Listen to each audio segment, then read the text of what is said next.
Zach, and this is my second year participating in the Bard Summer Research Institute. BSRI students spend 8 weeks during the summer doing cutting-edge research on individual faculty-led projects. Each student receives a stipend and works directly with a professor. The program is open to all undergraduate students, including non-science majors. It's very rare to be able to work on research projects as a freshman, but here at Bard, you really are able to get your foot in the door right away. You get this amazing hands-on experience to develop your lab skills, your analytical skills, and also the ability to interpret results. I find that I'm more confident in the classroom, and I find that there is a more collaborative learning experience.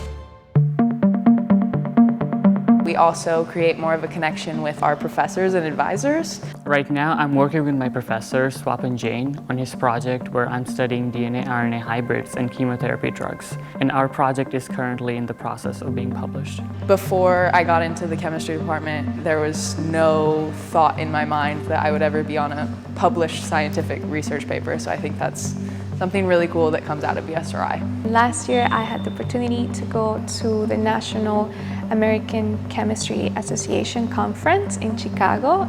I am a first-generation student, and it was like a little dream come true for me, not only because I was able to say, hey, this is what I've been working on, and this is how much I've learned, but also the fact that I was there in a room where not a lot of people like me in the past have got to do it, and the fact that Bard allowed me to be there and support me was I would always hold it very dear to my heart.